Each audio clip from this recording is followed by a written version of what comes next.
महायुतीला 3 ठिकाणचं बंड शमवण्यात यश. महायुतीच्या नेत्यांनी मिळून निर्णय घेतलाय. बंडखोरांनी अर्ज मागे घ्यावा. रवींद्र चव्हाणांच्या सूचना. तर सर्व जागांवर महायुतीच्या विजयाचा विश्वासही व्यक्त.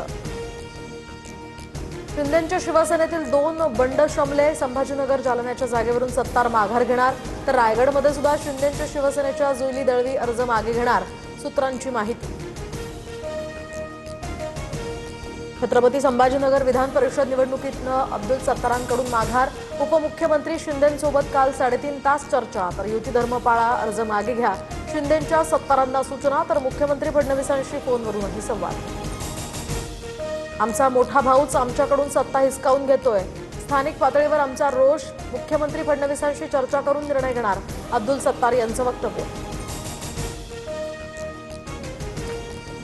नाशिकचे भाजप बंडखोर गीते बंधूंच्या माघारीसाठी शिंदेंच्या सेनेचे शर्थीचे प्रयत्न सुरू. तर मंत्री उदय सामंत नाशिकमध्ये तळ ठोकून, मात्र गणेश गीते आणि गोकुळ गीते नाशिकमधून गायब.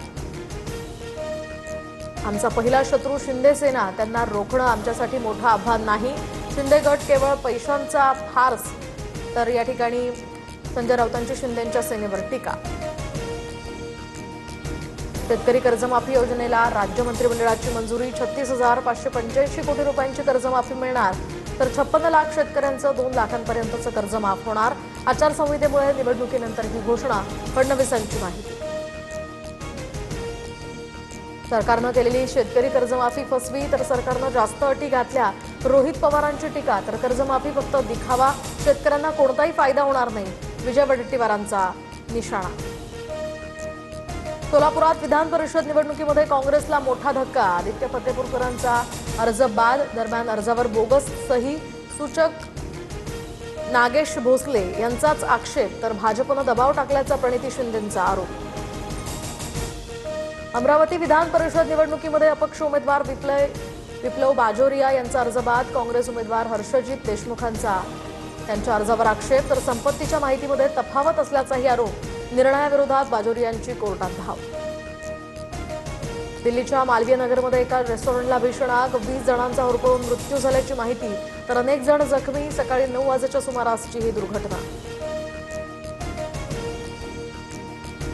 गुजरातमध्ये सुरत धुळे महामार्गावर भीषण अपघात. तर 2 बसच्या अपघातांमध्ये 7 जणांचा मृत्यू. अपघातानंतर दोन्ही बसेसला भीषण आग. मृतांच्या वारसांना राज्य सरकारकडून 10 लाखांची मदत जाहीर. पंतप्रधान नरेंद्र मोदींकडून सुद्धा शोक व्यक्त. पुण्याच्या दौंड तालुक्यामध्ये गर्भलिंग निदानाचा रॅकेट उघड. तर केडगाव परिसरात बेकायदेशीर गर्भलिंग निदान सुरू असल्याचा धक्कादायक प्रकार. 2 डॉक्टरांना 5 दिवसांची पोलीस कोठडी. शरद पवारांच्या राष्ट्रवादीचं नवी मुंबईमध्ये सरकार विरोधात आंदोलन.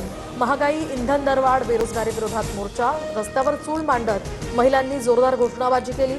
तर रोहित पवार, जितेंद्र आव्हाडांसह आंदोलक पोलिसांच्या ताब्यात. बोरिवलीच्या गोराईमध्ये ठाकरेंच्या शिवसेनेचं आंदोलन. गोराई मॅग्रोव पार्क लवकरच आता खुलं करण्याची आंदोलकांची मागणी. युवा सेनेकडून प्रतिकात्मक उद्घाटन करत आंदोलन. मुंबईसह उपनगरात पावसाची हजेरी. दहिसर, बोरिवली, कांदिवली, मालाड आणि गोरेगाव परिसरात पाऊस. मान्सूनपूर्व पावसातच अंधेरी सबवे जलमय. दरम्यान नालेसफाईवर पुन्हा एकदा प्रश्नचिन्ह. अकोल्याच्या अकोटमध्ये युरिया खतासाठी शेतकऱ्यांची गर्दी. खतविक्री केंद्राबाहेर शेतकऱ्यांच्या लांबच लांब रांगा. खरीप हंगामाच्या तयारीमुळे युरिया खताची मागणी वाढली. पुणे विषारी दारू प्रकरणामध्ये आणखी 4 पोलीस निलंबित. तर आतापर्यंत पोलीस आणि उत्पादन शुल्क विभागातील 29 जणांचं निलंबन. तर पोलिसांकडून मिथेनॉल विक्री करणाऱ्या 2घांना बेड्या.